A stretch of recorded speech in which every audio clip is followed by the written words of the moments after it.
Hello বন্ধুরা, আমার নতুন ভিডিও আবার প্রত্যেককে স্বাগত। আজকে যেটা আপডেট দেবো সেটা একটু লেট হয়ে গেল, যদিও আমার ব্যক্তিগত কারণে 25,753 যে এসএসসি নিয়োগ করেছিল, সেই নিয়োগের যে আমাদের কলকাতা হাইকোর্টে ডিভিশন বেঞ্চ ক্যান্সেল করেছিল, সেই নিয়োগটার ক্যান্সেলের ব্যাপারে যে সুপ্রিম কোর্টে কেস চলছে, সেই সুপ্রিম কোর্টে প্রধান বিচারপতির এজলাসে সেই ব্যাপারে আমি আপডেট দেবো আপনাদের, যে এটার কী হলো না হলো বা পরবর্তী সময়ে কি হবে বা কি বর্তমানে চলছে সেটা নিয়ে আপনাদের আজকে আমি বিস্তারিত জানাবো।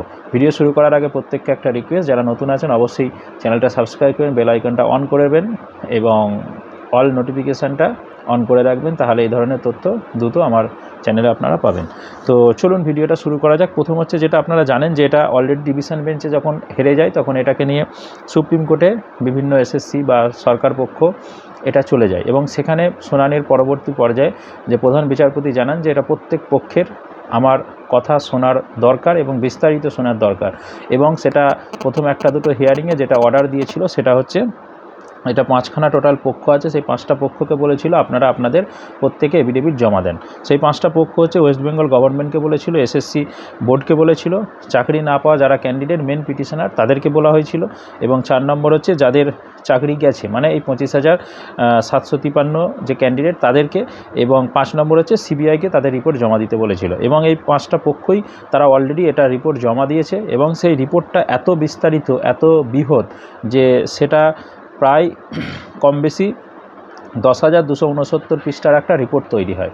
এবং এটা যদিও তিনি কতগুলো সদস্য দিয়ে দিয়েছেন, 4 থেকে 6 জন সদস্য, তাদেরকে এইগুলো বিস্তারিত পড়তে বলেছেন এবং পড়ে তার পরবর্তী সময়ে এটার হিয়ারিং হবে। তার মানে এটাও এখন দীর্ঘমেয়াদী স্তরে চলে গেল। অনেকেই ভাবছিল যে সুপ্রিম কোর্টে চলে গেছে মানে খুব দ্রুত হয়তো রায় বেরিয়ে যাবে, যেটা আমি আগের একটা অন্য ভিডিওয় বলেছিলাম আপনাদের, যে বর্তমানে এই মামলাগুলো, দুর্নীতিগ্রস্ত মামলাগুলো যেভাবে চলছে তাতে নিরীহ সাধারণ ক্যান্ডিডেটদের পক্ষে প্রথম কথাই সুপ্রিম কোর্টে গিয়ে মামলা করা বা চালানোটা একটা টাফ ব্যাপার। 2 নম্বর কথা হচ্ছে যে একটা রায় সিঙ্গেল বেঞ্চ, ডিভিশন বেঞ্চ, আবার সুপ্রিম কোর্ট দীর্ঘদিন ধরে চলতে থাকছে, মানে এটা একটা সিঙ্গেল বেঞ্চে রায় বার করতে 2 থেকে 3 বছর লেগে যাচ্ছে, তারপর ডিভিশন বেঞ্চে আবার 2-3 বছর, আবার সুপ্রিম কোর্টে গিয়েও 2-3 বছর 4 বছর লেগে যাচ্ছে।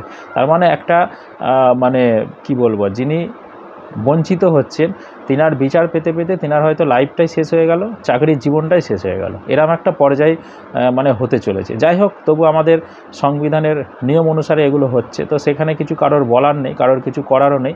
আমাদের লড়াইটা চালিয়ে যেতে হবে, এবং আজকে যারা এই লড়াইটা চালাচ্ছে তাদের জন্য কিন্তু এত সত্য বেরিয়ে আসছে। যদি এই লড়াইটা না চলতো তাহলে কিন্তু এত কিছু আমরা জানতে পারতাম না। তো যাই হোক, যারা লড়াইটা চালাচ্ছেন তাদেরকে বলবো আপনারা চালিয়ে যান, এবং নিশ্চয়ই এর সুফল আমরা পাবো। আজকে হয়তো না পেলেও আগামীতে অবশ্যই আমরা পাবো।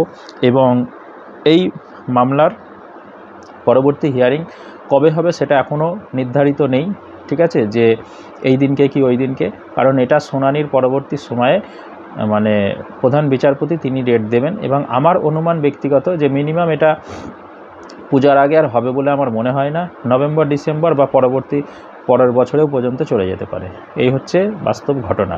তো যাই হোক, যখনই আমি এর বিস্তারিত জানতে পারবো আপনাদের অবশ্যই সঙ্গে সঙ্গে ভিডিওর আকারে এবং চ্যানেলের মধ্যে আপনাদের জানাবো, সেই জন্য অপেক্ষায় থাকুন। ধন্যবাদ প্রত্যেককে।